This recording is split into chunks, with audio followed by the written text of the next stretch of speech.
I got all I want, and I got all I need, and I got everything. I got you and me. All I want, I got all I need. Marriage is the best. Hey, welcome back. I am excited to be back on the grind of MITB. Today, I wanted to kind of talk through some of the ways that I've seen Becca and I apply the principles that make marriage work, whether it be the sustainable system principles or the marriage development principles that we've talked about. And like, what does that look like practically when it comes down to our day-to-day lives and our day-to-day marriages? The single marriage, but it's for both of us. So it's plural in this case. Marriages. Thank you. So starting with the developmental seasons that we talked about earlier, Becca and I are obviously in this teamwork season. We have moved through the honeymoon season, grinded through the disillusionment season, and we are currently living out teamwork. And one of the things that we have on our plate is taking care of a big house. We have a large duplex that we own. It is an up-down, which basically just means that we live in the upper and we have tenants that live in the lower. As a part of our honeymoon phase, we've also duly transitioned into the teamwork honeymoon phase, which is a phase just for us. We get to stay in the honeymoon phase as we've also gone through the other stages, which is great. It's so nice to constantly be in the honeymoon phase. So this big house is a lot of work. It's a ton of work, actually. And it's probably one of the biggest stressors that we have on our plates is how do we take care of the inside? How do we take care of the outside? And how do we live in this space and not be too obnoxious to our neighbors? And I am not the kind of man that works very well with his hands. I love what I do, and I love working with clients, and I love sitting and building relationships and walking people through counseling-related issues and topics. But I do not have any skill when it comes to working with my hands and doing projects around the house. And so the house suffers for that, but I also have an insanely gifted and wonderful father-in-law who helps out a lot, and I have been willing to tackle a few projects here and there. As a part of this, buying this large house after we kind of process through our financial journey, which you can hear a part of in the Marriage is the Best Finances episode number 1.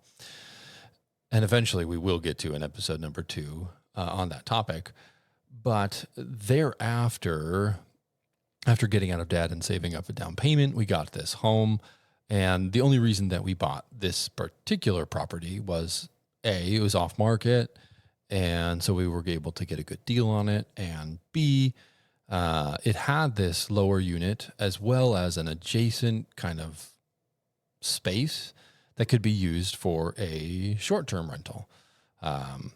So we have been doing that short-term rental game for about 4 or 5 years now at this point, and the long-term rental as long as I've owned the place, which is about that same, like 5-6 years. Probably just recently actually passed our anniversary for buying this place. So one of the biggest teamwork kind of dynamics in our relationship is how do we take care of this house while also meeting the needs of each other as well as our growing family. And that has been kind of the task, I guess, that we've been working on for the last couple of years, especially when number 5 was born and then subsequently number 6. So we've got these 6 kiddos. We've got the lower unit. We've got this side unit. So it's technically 3 different spaces. We live in one space. The lower unit is its own separate thing. And then we have this adjacent space that touches one of our walls that is fairly separate and runs kind of the short-term side of it. In doing all of that, we also decide every summer for the last 3 summers that we're going to move out of our own space. So this is not the lower unit space. It is not the short-term rental space. It is the space that we live in day to day. And because we are absolute crazy people, every year for the last 3 years, we've decided that there was something that we wanted to be saving for that the house needed, and it wasn't going to come out of our budget.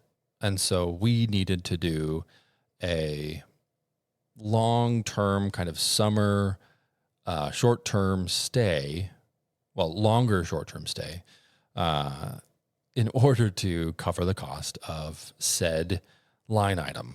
So a couple of years ago, it was the deck, the deck that we bought, the deck that the house had when we bought it was literally falling apart, and it needed a rubber roof underneath one of the parts. It needed brand new stairs and it just needed to be completely rebuilt. And so we did that all in stages, like 3 different stages. And in order to cover the cost of all of that, because it was ridiculously expensive to do, we moved out of our home, our full-time home, and we rented that out. This is one of the things that has been very challenging in our marriage and in our lives and in the lives of our family, and at the same time has provided an immense blessing. So every summer we take the time to work really hard on our house to get it ready for other people to move in. So we try and make it a really beautiful space. We try and make it a really welcoming space, a peaceful space for people to come in and enjoy it. And in order to do that, we can't have a lot of stuff. We can't have a lot of toys. We can't have a lot of, extra. And it has to be, brought up to a place where it can actually be rented out. So it's given us an opportunity to work really hard and do it together. And some summers have gone more smoothly than other summers. And I would say that this last summer, we had taken the lessons from the first 2 summers that we did this and really applied them well to our setup. So we gave ourselves way more time in order to get ready. We gave ourselves different tasks that needed to be done every week leading up to us moving out. And we worked really hard together to get all of the things crossed off the list and taken care of. It was a lot of work. But the second that we finished and moved out and got the whole crew and all of their stuff over to my mother's house, who is a saint for allowing us. I mean, this wouldn't work without my mom, without Julie. And so shout out to Julie. She's incredible, truly, 100%, just an incredible, wonderful person. And she opened up her home to us so that we could stay twice this summer. Actually, we did this twice this summer. But the value that we take from having this goal, so this year the goal has changed. It's not decks, it's something else. Last year it wasn't, or 2 years ago it wasn't decks. Last year was decks. 2 years ago it was something else. Becca had the incredible idea of traveling down to California, and we did that on a budget, but also we allowed a stay to kind of fund our trip. And so that was kind of the way that we were able to take a nice trip with our whole family to California and to do Disney on a budget and not have that come out of our actual kind of income. So we walk away from our house. We worked for about 3 weeks on a nightly and every weekend basis, pretty much full time. And Becca did an immense amount of work and was compensated well for her work in many ways. And leaving the house in a state of kind of readiness for an Airbnb to come in and stay, leaving the house and feeling such a sense of pride in my spouse, leaving the house and thinking about how, what we accomplished, and arriving at my mother's place and settling everybody in and being able to just rest there, because it's a very peaceful place for us to go and rest, gives me an incredible appreciation for who my wife is, for her character, for her hard work, for how she's willing to do things that most spouses may or may not be willing to do. And it makes me reflect on how we've talked about teamwork in the past and how having a goal has been so important and helpful to us in order to put ourselves on the same team and to work really hard, toward that goal. When we're working really, really diligently together and we're supporting each other in what the other needs, and we're kind of accomplishing tasks and knocking things off the list and being appreciative, like truly appreciative for what the other person is bringing to the table along the way. And when we're able to kind of accomplish a really big goal, a great goal, and benefit financially, benefit relationally, benefit emotionally, benefit in our kind of just building each other up and building up the marriage, we've walked away with a really strong sense of accomplishment and pride and health in our relationship and in our love for one another. And so that's what we've been up to for the last month. We moved out 2 different times, one time for just 3 nights. This last time, I think we were out for 9, and the girls did great. And my mom was super generous with her space. And in fact, when we left, she teared up because she was going to miss us. And I think it's a blessing for her to have us there. And it is obviously an immense blessing for us to be able to have a space to go to and to move out in order to accomplish these goals. While we were out and away from our full-time family home and living with my mother, it was the perfect opportunity to establish some rhythms of date night. So we were able to get out a couple of different times on dates because of my mom's, everybody being at my mom's house. And when a babysitter lives in the house, it wasn't hard for us to get out. So we got out a couple times and invested in the marriage that way.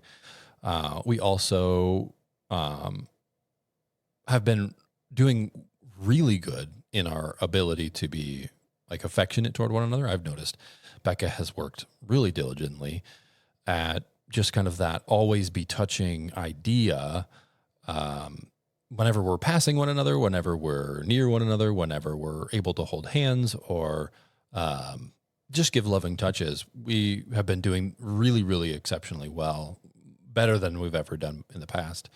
In the last kind of month and a half, 2 months maybe, we have been exceptionally appreciative because our teamwork was so well defined in this last month and a half. And so the appreciation came out and just kind of covered everything that was done, the little things, the big things. And I don't think every couple works that way or works like that in that kind of context where both people are stressed and both people are overwhelmed and there's a lot to do.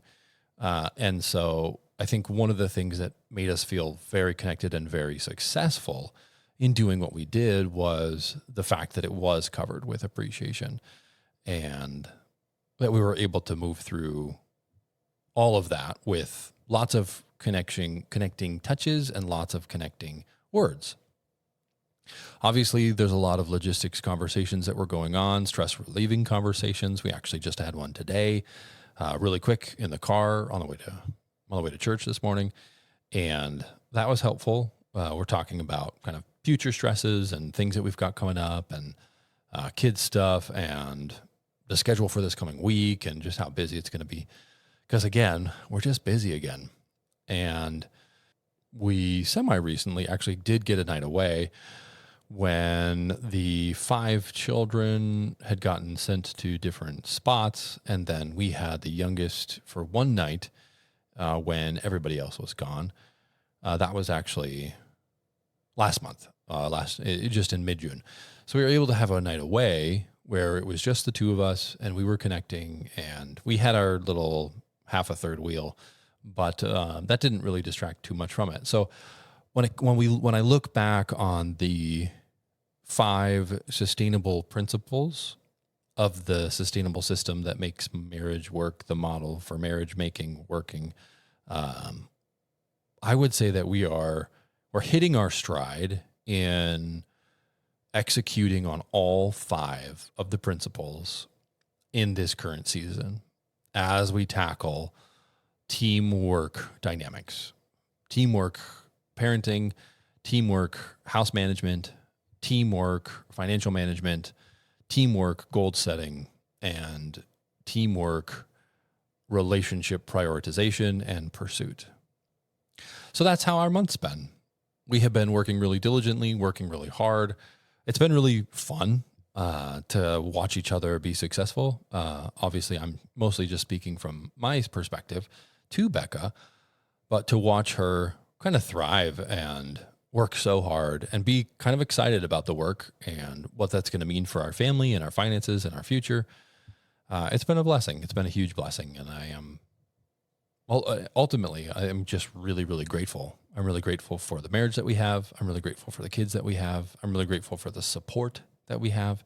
We have a ton of support. And not everybody has all of those things available to them, not, access to those things. And we are very blessed, and we have been super blessed in kind of creating the system. However, our teamwork the last 2 summers did not look like the teamwork that we've had this summer. Our affection and our appreciation the last 2 summers did not look like the way that it looks now. We dated. We were able to get away for nights away. We have been consistently communicating since we got married. But the amount of confidence and strength in our relationship now, I think really is a fruit of working really hard on all 5 of those kind of system principles for the last 4 or 5 years. We have grown in marked ways in our ability to speak, to work through conflict, to be connected. And so putting in the work, I think, is really what has made all the difference.